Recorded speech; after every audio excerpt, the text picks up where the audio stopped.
Hello, my name is Jim Morhard, and I'm the Deputy Administrator at NASA. On November 2nd of 2000, the Expedition 1 crew of Commander William Shepard, Sergei Krikalev, and Yuri Gudzinko arrived at the International Space Station. Since that day, we've had a continuous human presence of astronauts living and working aboard the world's only orbiting laboratory. The International Space Station is one of the most ambitious international collaborations ever attempted, and is a convergence of science, technology, and human innovation that provides humanity a one-of-a-kind proving ground for Artemis as we go forward to the moon and then on to Mars. It's a demonstration platform for new technologies and a research laboratory for breakthroughs not possible on Earth. It represents the most complex space exploration program ever undertaken. And in the 2 decades that humans have inhabited the space station, we've used the unique orbiting laboratory to build our understanding of how humans can safely live in microgravity. We've made groundbreaking advancements in medicine, and we've tested technologies that will help us travel farther into space. At the same time, we've gained new insights into our home planet on Earth, and we've stimulated an emerging low Earth orbit economy. On behalf of NASA, congratulations to the International Space Station program and all of our international partners on this historic milestone. We look forward to what the next 20 years has in store.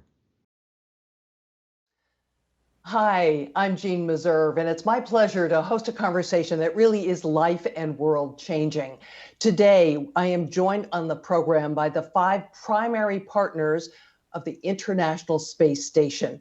Let me introduce them now. Joel Montalbano of NASA, Frank de Winne of the European Space Agency, Luc Dube of the Canadian Space Agency, Junichi Sakai of the Japan Aerospace Exploration Agency, and Sergei Krikalev of Roscosmos with the Russian Federation. Welcome to all of you. Great to have you with us.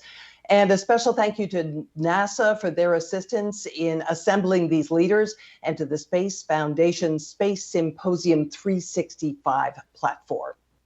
And now, let's go. Joel Montalbano, let me start with you. A lot of relationships don't work for 20 years, but this one has. Can you explain why this relationship is still going on and successfully? Well, excellent question, and hello to everyone, and thank you for getting together today. You know, to me, it works because we help each other, we learn from each other, and we cooperate from each other. You know, throughout the 20 plus years of the International Space Station, whenever we've had a challenge, there's another partner that's always ready to step up and help wherever they can. Across the 20 plus years that we've seen operations of the International Space Station, you know, we've had those opportunities, and every single time a partner has reached out to another partner when they were in need. And to me, that has been the biggest success of the International Space Station. Sergei Krikalev, do you want to weigh in on why this has been successful? Joel already mentioned it, that this probably was successful for the last 20 years because it's really started earlier than 20 years ago. We started our first joint mission in 1975, Apollo-Soyuz mission. We started our joint flights on shuttle and on Mir station in beginning of 90s. So in middle of 90s. So I think the main reason why it works after that was because we have a really strong desire to do this. And this was first part. And second part is that we have very good professionals who was doing this. Because good professionals had really big desire to be successful. We were successful for these 20 years. There are, as you all know, skeptics on Earth who are asking, why are we spending this much money on space exploration? Mr. de Winne, can you tell us what value the space station has brought to people on Earth? Well, one of the biggest values, of course, is the cooperation itself. And we see around the world, it's not always so easy for big nations to work together And this partnership has shown that if you have a common goal, if you want to work together, that you can achieve great things. And I think the example that it sets in that area is tremendous. But it has also brought very specific results. For example, ESA has done the experiment airway monitoring, where we studied the lung functions of astronauts on board of the space station. Well, the results of that research have led to new technologies, new tests that can be used on asthma patients. And as a result of that, 300,000 patients have been tested. 36 million tests have been performed, and those patients have received specific medication for their disease. So it had a direct impact on their quality of life. Another example is, for example, the Melfi freezer that we have on board of the International Space Station. It freezes our samples up to -80 degrees. Well, the technology that is used to maintain those kind of temperatures on board of the International Space Stations is now used on big ships that transport gas. And this gas that normally boils off can be recycled. And due to that, we are recycling per year 100,000 tons of CO2 carbon emissions, meaning that it has a direct impact on fighting climate change. These are only two examples, but I know that our partners across the board have many more, have thousands of examples, how research, innovation on the International Space Station has directly impacted the life of the citizens around the planet. I'll say a couple things. On the, Frank mentioned the freezers we have on board and the -80 degree freezers. Because of the assets we have on the International Space Station and the need for us to transport across the globe, we have reached out to help these drug companies that are about to start distributing the COVID-19 vaccine, and using our experience and offering up this experience that we have globally to help this global pandemic. So to me, it's just one of the many examples where we can capitalize on the International Space Station and what we've learned over these 20 plus years to help others and to benefit humans on Earth. Political winds blow, leadership changes. Joel Montalbano, let me start with you on how you think these sorts of changes impact the International Space Station. Over the 20 plus years, we've had leadership changes in all our agencies and the governments associated with them. And, throughout that, the standard that's been cooperation. And we've been able to cooperate while meeting the different national priorities of the different agencies. And to me, the benefit of the International Space Station is we work on a physics-based, and physics is the same across the globe. So regardless of any political change and leadership change, we're able to manage and operate the International Space Station. We're able to communicate because we're communicating in a physics type method. We're able to operate and stay below any political type challenges, but we still are able to meet each agency's national goals. And so to me, that's, again, another benefit of the International Space Station. And I'll open it up to any of my other colleagues if they want to add to that. Does anybody weigh in on that, on the changes in political leadership? Okay.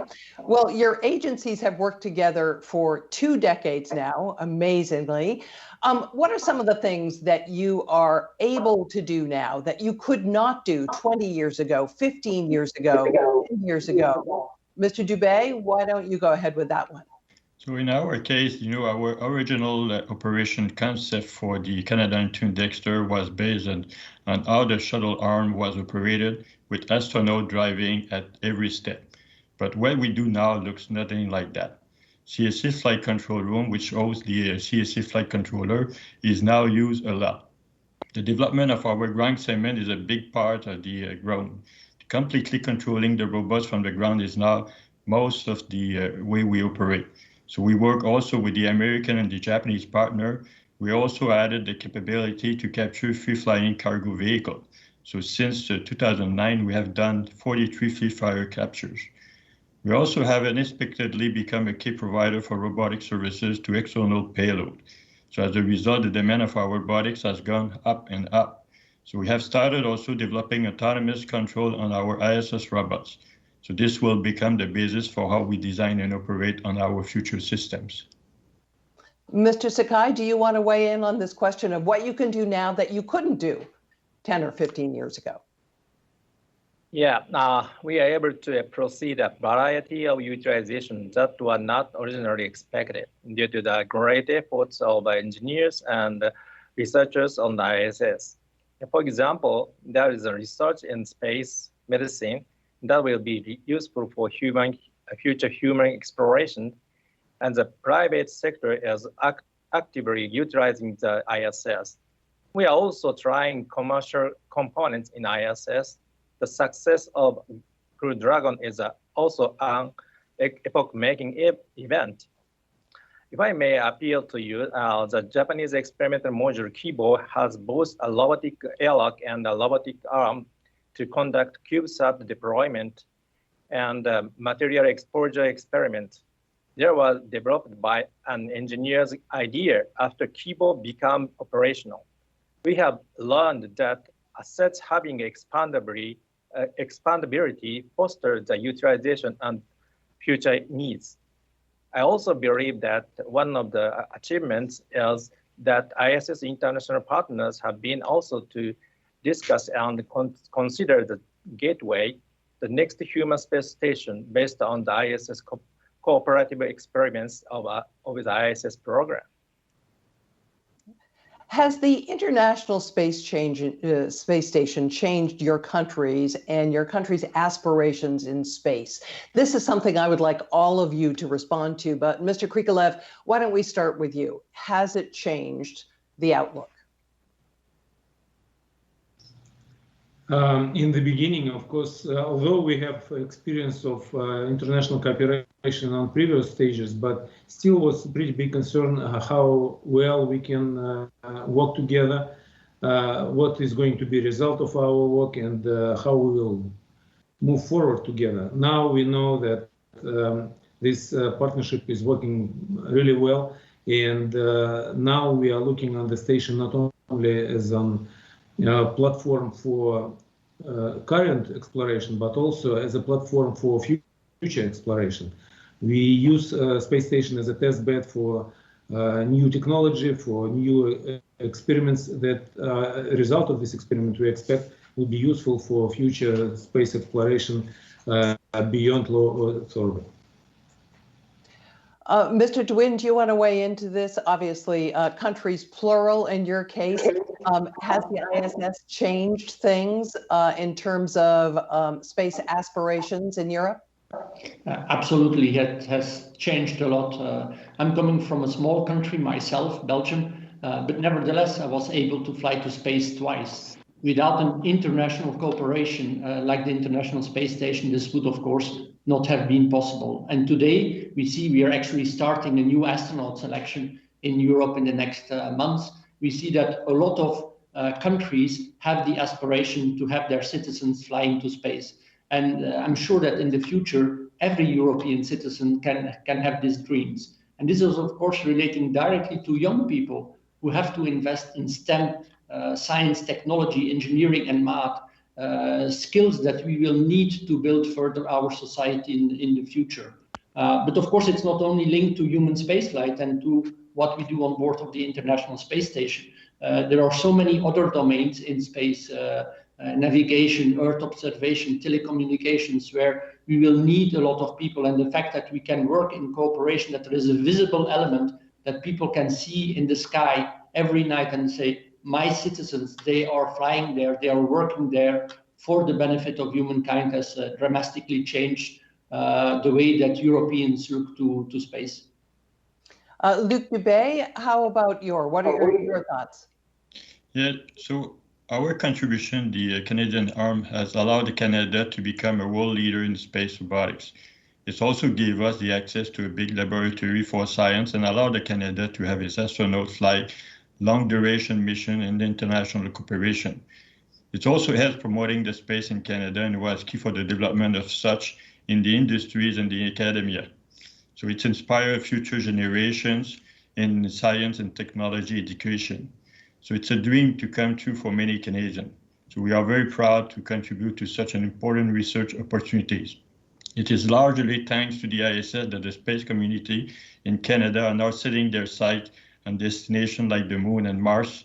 So for 20 years, the ISS has been a vital test bed that enables us to prepare to explore deeper into space. So the Canadian Space Agency is very proud to play a big role in this endeavor. Joel Montalbano, your thoughts? You know, as you heard from Sergei and Frank and Luc, this space station has inspired a generation that is going to take us from low Earth orbit, where we are today, to return to the Moon and then eventually to Mars. And we're using the experiences we have on the International Space Station. You know, going back to your last question, you talked about things have changed over the last 10 or 15 years. And when we first started this project, each of the agencies had really a lot of individual projects. And what we've learned over time is if we work together and we cooperate and we combine assets and combine resources, we can do much more with the International Space Station. And that learning that we've done in the International Space Station has spilled over outside of just human spaceflight. In the science mission directorates that we cooperate internationally across the different agencies, we've taken the lessons learned from Space Station and we've used that to cooperate in those areas as well, that they based it on what we did on the International Space Station. So to me, it's been pretty cool. It's been cool to watch, and it's been just an awesome adventure so far. And if I could just follow up on that with you, in the current world of budgetary constraints, is this kind of international cooperation necessary in space, simply from a financial point of view? It's mandatory in my mind. You know, we've learned a long time ago that any single agency does not have the resources to do everything they want to do. But when you combine, you put all these agencies together, we can accomplish so much more, and we have been. And the cool thing is we've demonstrated. We don't just talk about it, we do it. And that's one of the best things about the International Space Station. I'm a little biased as you know, the NASA program manager, but I can tell you the people we're talking to today, I know would sign up right behind me and agree. Mr. Sakai, we didn't get your thoughts on that initial question of how the ISS has changed your country and its aspirations in space. I guess the ISS program and its accomplishment has changed the LEO utilization easier than previous. It is not only allowed for some special person, but for everyone having what he wants to try something in LEO. ISS accomplishment in many different areas, for example, basic scientific research, practical research leading to industrialization, education of use of the next generations, international cooperation, etc. And JAXA, as the only ISS participant in Asia, provides opportunities for Asian countries to utilize the KIBO while building cooperation in the space field and promoting the significance of space experiments for each country. Space is becoming more and more of a commercial enterprise, and I'm wondering how that's going to change the ISS and potentially your partnership with one another. Joel Montalbano, you want to handle that first? All right. You know, so the first 10 years of Space Station were dedicated really to assembly. And then after assembly, we moved into utilization, research, technology development, where we're actually optimizing the use of the International Space Station. And then in these last, say, 5 or 6 years, we've been developing this commercial market in the U.S. and working with our partners to understand, you know, what it means to them and how we could help and how we can utilize the great space station we have. You know, in our mind, we've been able to optimize with these commercial partners the use of the International Space Station. This weekend, we had the 100th launch of the Falcon 9 rocket. And, you know, because we've helped develop that rocket, we've helped develop the Antares rocket for Northrop Grumman. And we've taken those activities as well as other activities, and we brought items to the International Space Station. We opened doors to the International Space Station for additional research and utilization, technology development on board. And now we've opened these opportunities to commercial, and it's not just NASA. Russia has done it, Canada has done it, ESA has done it, JAXA has done it. We've all, we're all starting in different places, but we're all moving and trying to optimize the use of commercialization and use this great resource that we have on board the International Space Station. Sergei Krikalev, you want to weigh in on that commercialization question? I can just add what Joel said, that we really started from some simple things like we were flying tourists or flight participants, as we call them, to space, and it was only one side of commercialization. But now we see much more opportunities, such as commercial experiments, and we know that some companies need some data using the space environment, and we can use it. Space station can be used to provide this data. So the variety of commercial application is much bigger than it was a while ago. Frank de Winne, from the European perspective, any downside to the commercialization, or is this all a big plus? Well, the main is a big plus, of course, and again, it shows very clearly the agility of the partnership, because we have done so many new things with this partnership under this agreement that was signed now probably 25 years ago, and that we have been able to adapt to the new environment and to the new world. Of course, it also puts some strains on the system, because the commercial companies, they want their data quicker, they want better access, they want easier access.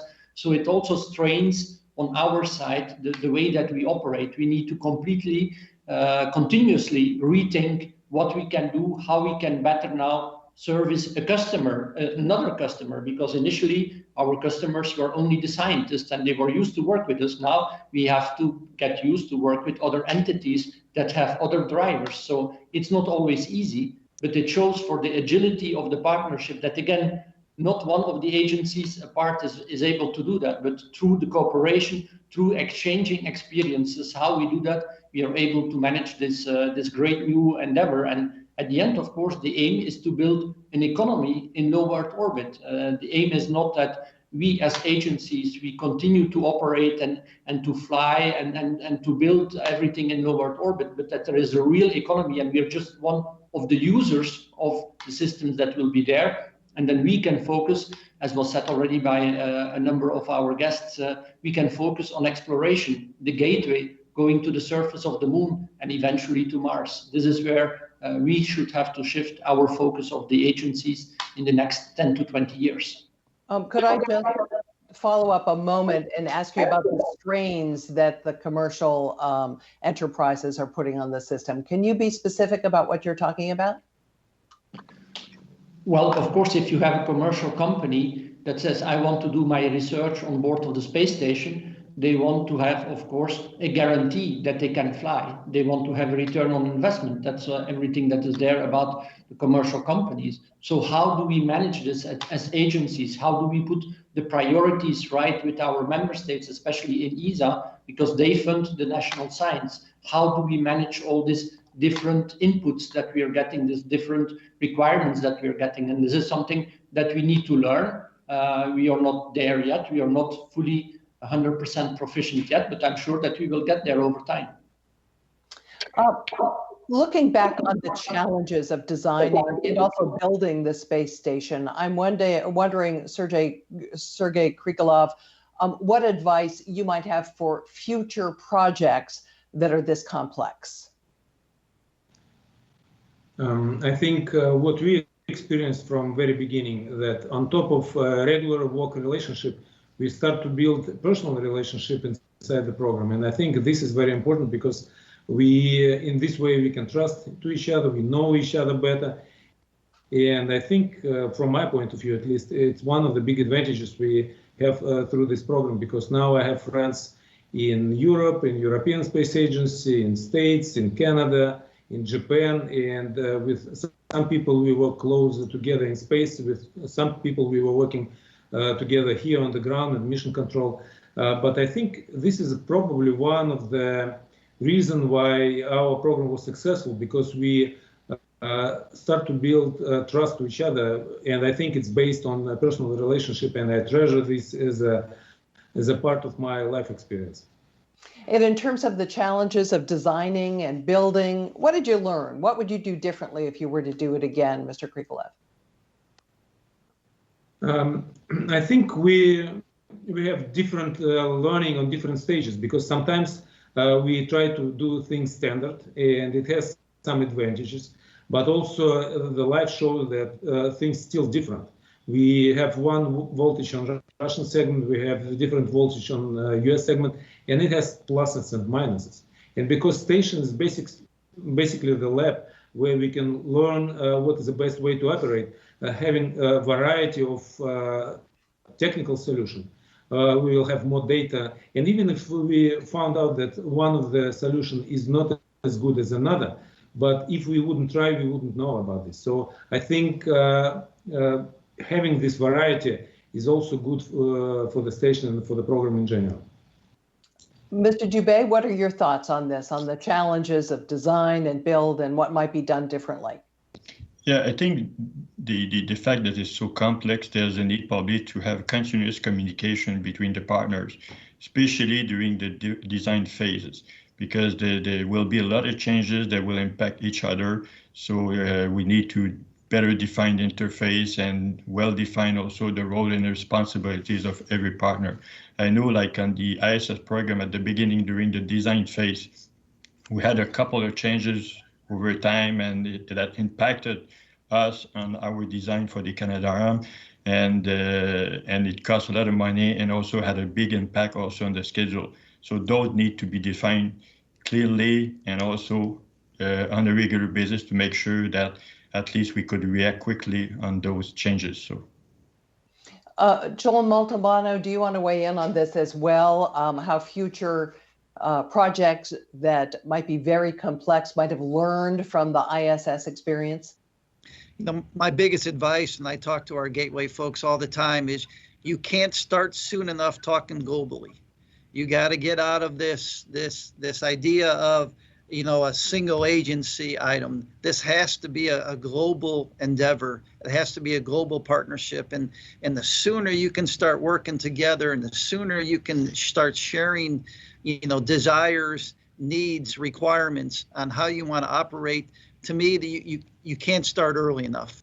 It's a huge benefit of the International Space Station. You know, when we first started, you know, we were all kind of getting to know how each other operates, and you can imagine that comes with some different challenges. You know, think of a marriage. You start with a marriage. It's you're starting to learn each other. Today we operate, and again, I'm probably a little biased. I believe we operate seamlessly. You know, when we have an issue, we're ready to work together, and we can solve things so much quicker today than we did in the early days. And it's because of what we've done, and you know, with our global partnership. And so I tell the Gateway guys all the time: start early and keep pressing in that direction. And specifically, I presume when it comes to design and build, you have to get talking to one another at the design phase early, correct? Absolutely, absolutely.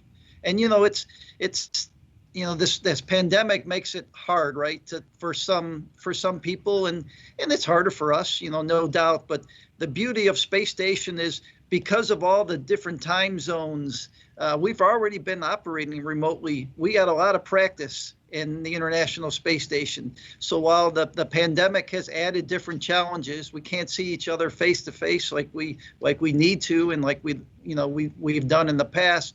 We have some experience on this, and we're able to use that. So I'll tell you that while the pandemic's been hard on everybody, it could have been a lot harder if we didn't have this partnership already well established. Somebody else want to weigh in on this question of boundaries being pushed out further and further, and how the partnership can help enable some of these very ambitious missions that are now on the drawing boards?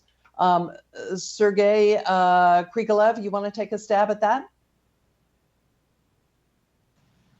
Joel already talked about this, that if we work together, all the time we work in some limits. We have financial limits, we have work resources limitations, and working together, we can, inside the same limits, we can move much further. Combining our efforts, we can do more things than we would be able to do if we work alone. Mr. Winne, I wanted to ask you this same question about pushing out boundaries and how the ISS lessons can be applied and will enable future missions. Yeah, absolutely. I think it's mandatory that in the future, if we want to go further, that we will have to cooperate, that we will have to work together. And again, the friendship and the trust, the word trust was used a couple of times, that we have built in this partnership has allowed us, for example, to move much faster in the way that we have set up the Gateway program. But the Gateway program is, yes, it's going towards the moon, but at the end, we all want to explore together the surface of the moon. And even later on, we want to go to Mars. And this will be impossible if we don't continue to build this trust, build on the lessons that we have learned from the ISS, and yes, work together in ever more complex missions and ever more complex systems, because yes, the ISS is very complex, but imagine that one day we have to fly with 6 or 10 young people to Mars and bring them safely back. The complexity of that today, I don't think that we can even imagine. And so we will need all the forces and all the minds, bright minds in all the agencies that are there around the world. Joel Montalbano, I'd like to come back to you. You have offered a few thoughts already on what other space agencies might learn from the ISS experience. I'm wondering if you have any additional words of wisdom that you would like to share. Probably in addition to what I've said, is my words of wisdom to them would be just get started. Try, you don't have to go for the biggest success right off the bat. Try and fly a payload or two on the International Space Station. See how that works. Try and understand the processes. Allow us to show what we can do as a partnership. Fly a small payload, then fly a larger payload, then fly a person on board. You see some of the work with UAE, United Arab Emirates, where they flew an astronaut on board the International Space Station. So they're taking steps over time. Get in the game would be my biggest, my next set of wisdom, is just get in the game and let us play together. Mr. Sakai, do you have any thoughts on this that you'd like to share with others? Yeah, I'm not sure that this is the appropriate word, but ISS program allows to stay non-ISS partners or participants astronauts at the ISS. As you may know, Roscosmos has already mediated several private astronauts. The Crew 1 launched successfully on November 15th. So I guess the era of a commercial human space flight will open up soon. If the country hesitates the human space flight, not learning the human space environment or its difficulties, I recommend to try the onerous service of ISS utilization to demonstrate the technology for the human space environment. Through this demonstration, they can learn the philosophy of a human space flight and the detailed requirement of human safety. In the future, human space activity will expand from the LEO to the moon, but further we go, the greater the cost of transportation and communication, and the greater the technical risks. It is difficult to carry out a mission in a single country, and I believe that the most economical and efficient way to carry out a mission is for the countries to cooperate with each other in a mutually beneficial relationship. I hope a lot of countries develop their own strengths and promote international cooperations using their strengths as a contribution. Mr. Krikalev, do you have any additional words of wisdom you'd like to share with some other space agencies around the world? I would like to say that human space flights is very wide area, and it's not necessarily to fly personal to space to be participant of this human spaceflight exploration, because space or human spaceflight related science, it can be life science, it can be fundamental physics science. There is a big variety of activity that can be done by especially new agencies. They can do specific scientific experiment. And in many cases, it can be done on automated spacecraft, on satellites. But in many cases, it's much more efficient actually to do on human space flights. So really, space station is a very good test bed for new experiment, new tests, preparation for future flights, and being participant in this has very many different applications. I want to thank all of you for your comments and reflections on what has been just an incredible International Space Station adventure. I now want to bring back Shelley Brunswick, who is the Chief Operating Officer of the Space Foundation, who has a special presentation for all of you. Thank you, Jeanne, and thank you to all the International Space Station partners for that very inspirational conversation. You make all of us very proud because you show the world what is possible when we all work together to do bold things. And that is why I'm rejoining you in today's program, as it is my privilege to bestow a very special award to each of the ISS partners. It was our hope to present these awards in person to the 5 partner nations at our annual Space Symposium this year. But the best laid plans sometimes encounter unforeseen conditions that require us to adapt to new situations. And that is what we are doing today with this virtual ceremony. For over 2 decades, our Space Achievement Award has recognized individuals or organizations that have demonstrated space achievement, breakthrough space technology, or program or product success representing critical milestones in the evolution of space exploration and development. Its recipients are a who's who of the global space community, and today we add your nation's names to that distinguished list. In the 20 years since the hatch opened and the crew of Expedition 1 claimed it as our new home, citizens from more than a dozen countries have visited the ISS to live, work, and advance the human adventure and exploration of space.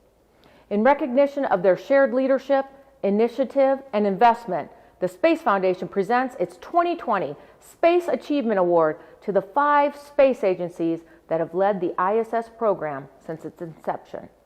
The National Aeronautics and Space Administration for the United States of America, Canadian Space Agency for Canada, European Space Agency for its 22 European members, Roscosmos for the Russian Federation, and the Japan Aerospace Exploration Agency for Japan. On behalf of Space Foundation and the team, I want to congratulate all of these organizations for setting the example of how effective teams work together to benefit all of us. Thank you all, and congratulations. Thank you, Shelley. And we'd like to give each of the recipients an opportunity to make a few remarks. Joel Montalbano of NASA, take it away. Well, first of all, let me show the award. It's an honor to receive this award, and a huge thank you to the Space Foundation for the award and for recognizing the international partnership. Like we've talked about today, the 20 plus years of operations on the International Space Station have taught the world how to cooperate globally. In my opinion, we've set the standard on how to do that, and to be recognized for that is just outstanding. So on behalf of NASA and our partners, and I know our partners are going to get a huge, they'll be able to talk as well.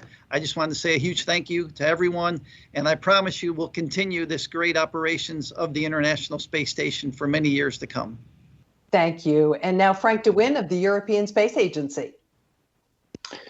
Yes, also on behalf of the European Space Agency, thank you very much to the Space Foundation to give us this great reward. But it's a reward especially for the people, I think. There are thousands of people working every single day seamlessly around the globe together to make sure that 6 of our citizens can fly safely in space, can operate, can do science, and can work for the benefit of humankind. So to all those 1,000 people in all our agencies, thank you very much on behalf of ESA, and thank you, of course, to the Space Foundation for giving us this great reward.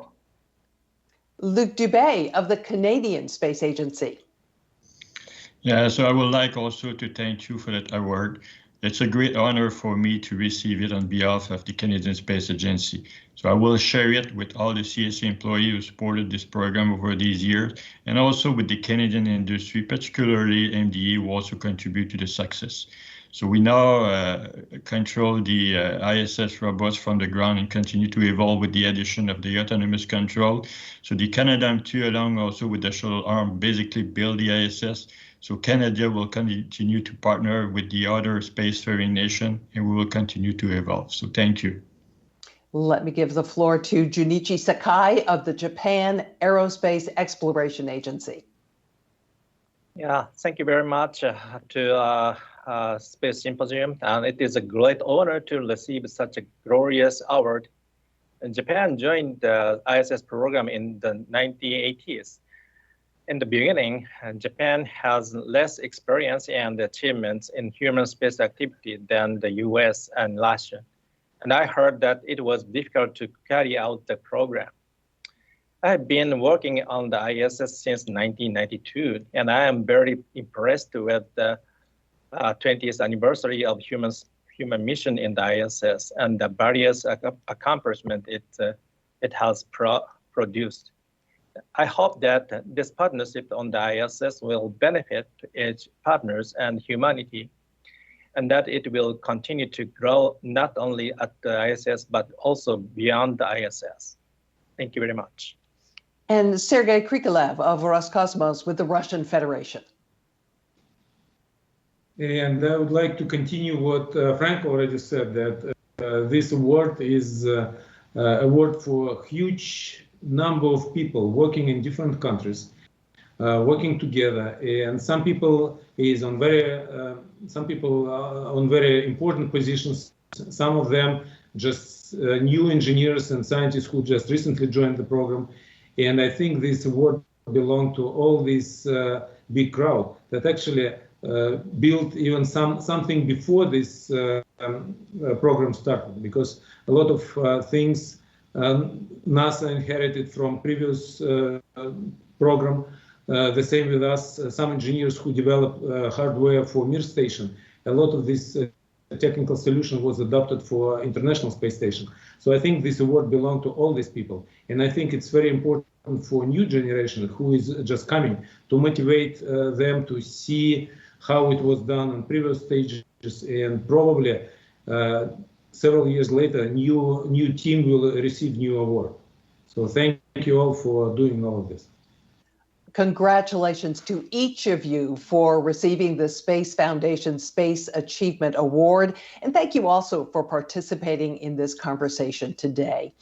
We're grateful to everybody for taking part in this, and we look forward to even more shared adventures living off of planet Earth and a future with even more bold milestones. Thanks so much.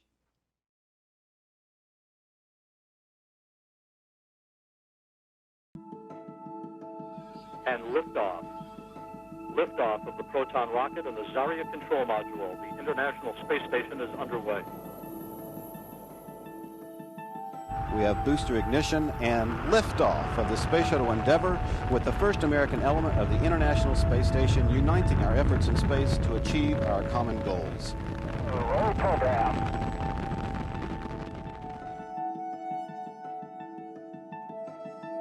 The first two pieces, the Zarya module launching from Kazakhstan and the node Unity from the United States, the first time those pieces ever touched each other was 250 miles above the Earth, traveling 17,500 miles an hour.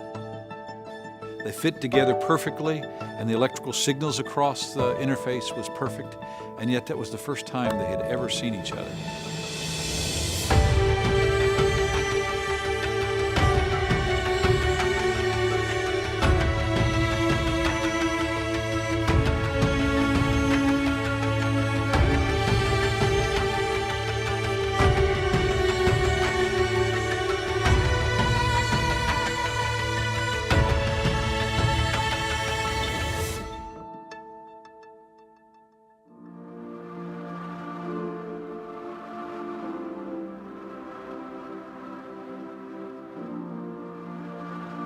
we all pull together as a partnership, both the United States and Russia, but really also Japan, ESA, and Canada all pitch in and help each other through these times.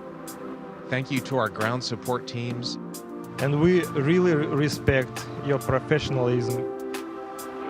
2, 1.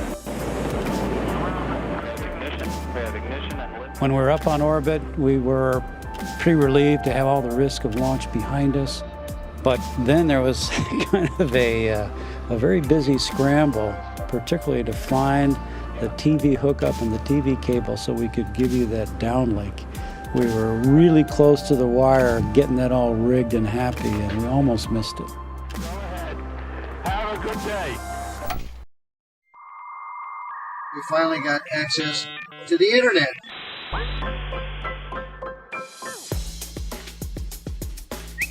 We're really happy with it because it helps us feel like we're a little bit more in touch with the world below us.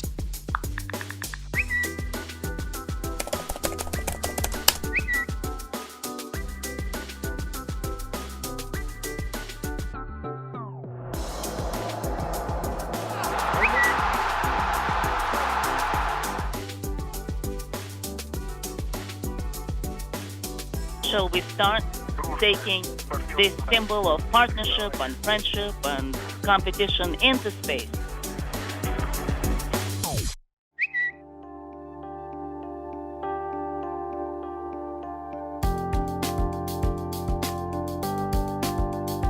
People who explore, people who venture into the frontier will want to share the experience. It's an amazing experience.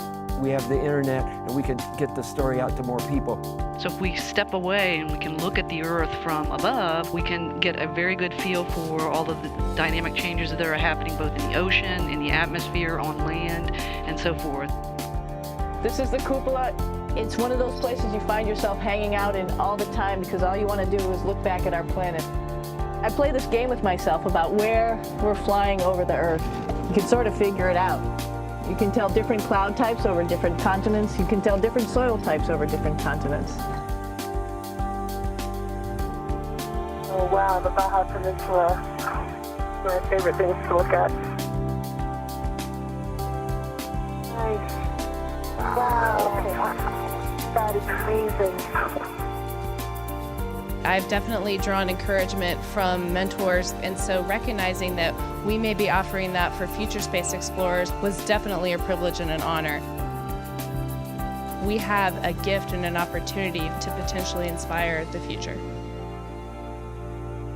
It's unbelievable that like something that I am doing is going to be like in space.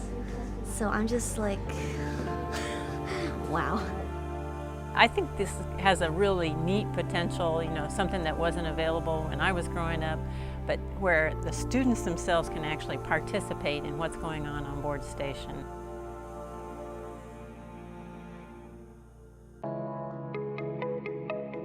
First, we see these pure discoveries, where out of the blue you learn something, nobody had a clue, and it changes the way that a discipline thinks about itself forever. We're studying the long-duration effects of spaceflight on humans and on the life support systems that are required to support our life, working and living in space. We're most interested in understanding the human body in zero gravity because we want to go beyond a low Earth orbit and explore.